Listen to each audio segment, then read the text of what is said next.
S live web ચેનલના પ્રાયોજક છે Gujarat emporium. राष्ट्रीय पक्षों गौ हत्या प्रतिबंध मुद्दे आगळ आवे आचार्य श्री हरिदास महाराजનું નિવેદન। લોકસભાની ચૂંટણીનો માહોલ જામ્યો છે ત્યારે રાજકીય પક્ષો ગૌ હત્યા પ્રતિબંધ મુદ્દે કેમ ચૂપ છે એવો પ્રશ્ન પૂજ્ય આચાર્ય શ્રી હરિદાસ મહારાજ દ્વારા કરવામાં આવ્યો છે। બનાસકાંઠાના રામ નામ જપ કુટીર પડવેલના આચાર્ય શ્રી હરિદાસ મહારાજ દ્વારા જણાવ્યું હતું કે આપણા દેશ ભારત વિશ્વમાં દયા કરુણતા ધરાવતો એકમાત્ર દેશ હોવા છતાં ગૌ હત્યા પ્રતિબંધ નથી। હિન્દુ, જૈન, શીખ, બૌદ્ધ વગેરે ધર્મ અહિંસાના પાઠ ભણાવવામાં આવે છે, છતાં દુર્ભાગ્ય એ છે કે એમના જ દેશમાં ગૌ હત્યા થઈ રહી છે। જ્યાં સુધી દેશ ઉપરથી ગૌ હત્યા રૂપી કલંક નહીં ભૂસાય ત્યાં સુધી હિંસા, લૂંટફાટ, બળાત્કાર વગેરે બનાવો તથા વિનાશક ઘટનાઓ થતી રહેશે।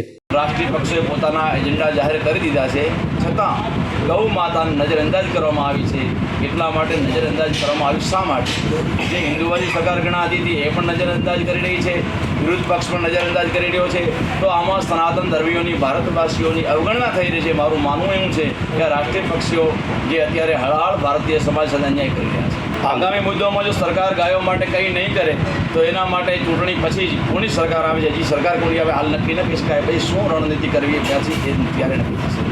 ભારતમાં ખૂણે ખૂણેથી આજે અનેક સંતો મહાપુરુષો દ્વારા રાષ્ટ્રીય હિત માટે ગૌ હત્યા રોકવામાં આવે એવી સ્પષ્ટ વાત થઈ રહી છે। ગૌ હત્યા રોકવાથી માત્ર ધાર્મિક લાભ થશે એટલું જ નથી, પરંતુ આર્થિક સામાજિક ફાયદાઓ પણ રહેલા છે। જે રાજકીય પાર્ટીઓ ગૌ હત્યા પ્રતિબંધ મુદ્દે આગળ આવશે તે રાજકીય પાર્ટીનો વિકાસ પણ કરશે, સાથે સાથે ઇતિહાસમાં અમરગાથા બનાવશે। પણ આનાથી વિપરીત અસર તેનું ભવિષ્ય અંધકારમય બની જશે, તેનો ઇતિહાસ સાક્ષી છે।